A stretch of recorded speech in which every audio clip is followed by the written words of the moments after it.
Hey guys, guess what? Yep, still writing a book. My third book, 365 Days to Good Morning, Good Life, is almost here. I swear. When it's finally out into the world, it's going to be like birthing a second child in the space of a year. Oh my gosh, did we need that graphic visual? I don't know. But it is coming, I promise. I'm so excited about it. It is a daily reader to help you start your day on your terms, and it is a spinoff of my second book, Good Morning, Good Life, the ultimate morning routine manual. So all kinds of good vibes happening here, something to help you when it comes to keeping your mindset straight when going after the life you want. But I wanted to pop on here to make sure that you're one of the first to find out when the book arrives. And you can be one of those people by joining my email list for the book squad. That's right. The link is in the show notes for this podcast.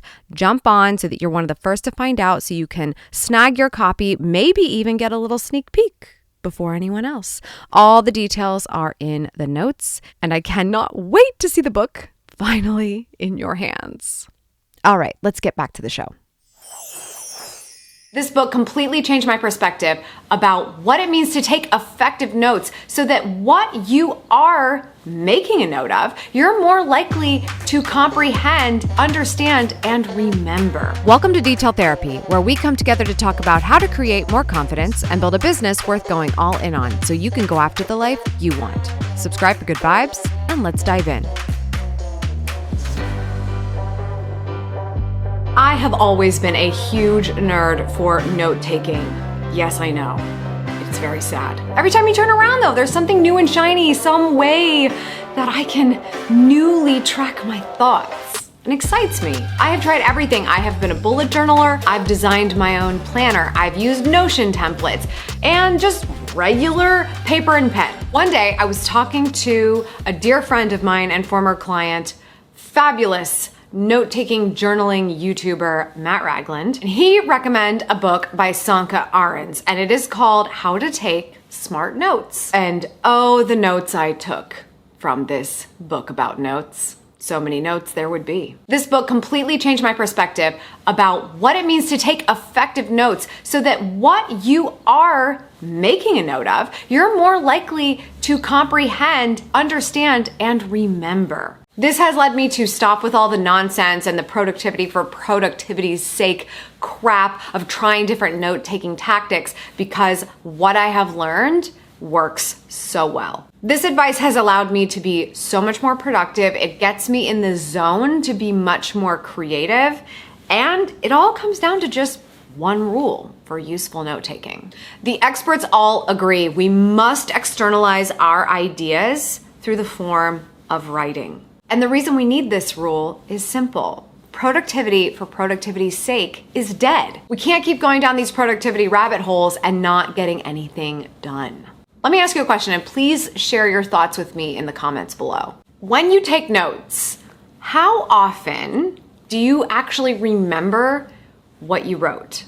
It really depends on your approach, right? Let's say you're in school and the professor says something and you decide to copy it down verbatim. What's the matter with that? You're just trying to make sure you get it down exactly right, and so you replicate it. Sometimes we do this in the same way if we're reading on Kindle. If we see a big section that we're like, this is gold, I don't want to ever forget this, we'll highlight the entire section. So instead of just something short and snappy, it's a whole paragraph, because we want to be able to remember it and refer back to it. Well, in the book, Arons says that we need to stop trying to copy things verbatim when we are making notes. It's easy to do that because we're trying to make those notes in a hurry sometimes, especially if you're handwriting. That's a little bit of a challenge. You want to get as much down as you can possibly remember, but then you're taking notes in terms of how good your memory is, not necessarily for comprehension. And it's even worse when we're typing notes. When you're typing notes, you're very fast. It's much more likely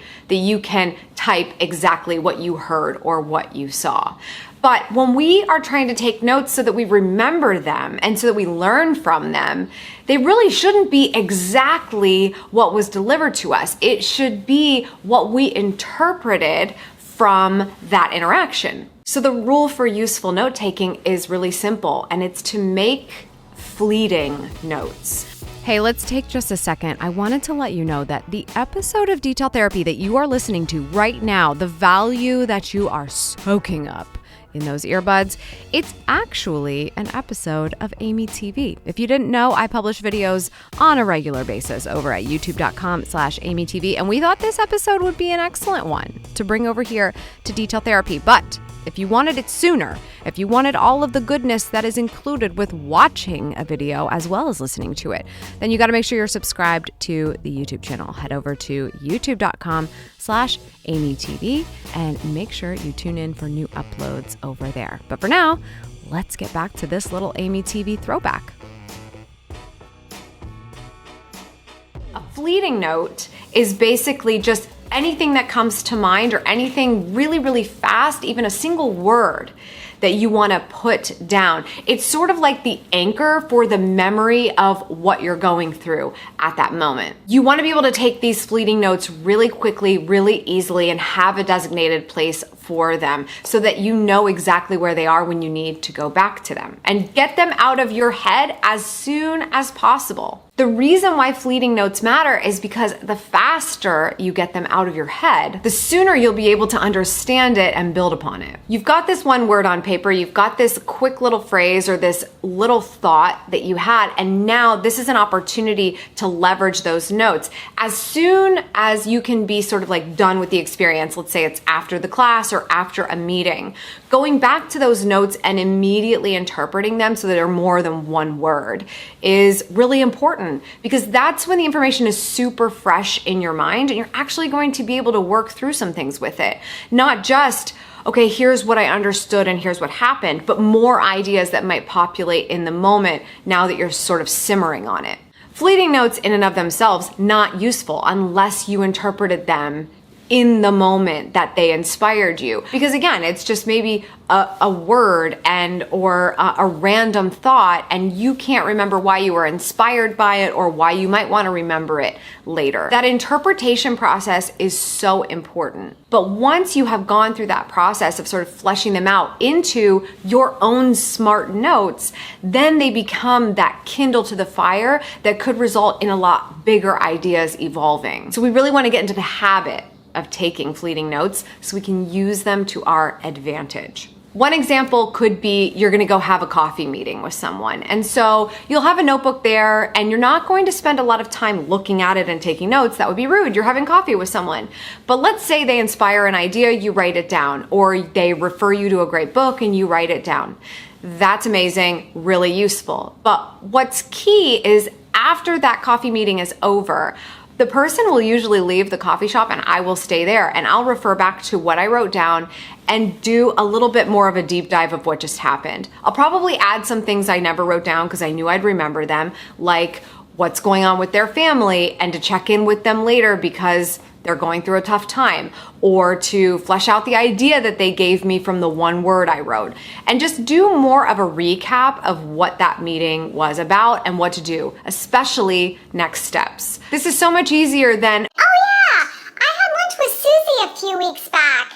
What did she say she's up to these days? I wonder who I could be referring her business. I can't remember. And that could have all been in your notes, and that could have been something that you documented really well so that when you do follow up, you have super relevant information, which by the way is very impressive because everyone thinks everyone forgets everything, which is mostly true. Another example of fleeting notes, if you don't have your pen and paper, for me, when I take walks outside, I don't have a pen and paper, but I get a lot of ideas on my walks. So some of my fleeting notes are actually voice memos. I have a quick tap on my Apple Watch that I can do a voice memo, or I'll pull out my phone and just start talking about something that's occurring to me. It doesn't have to be a fully fleshed out idea, but it is my own idea usually, so it's pretty easy to talk through.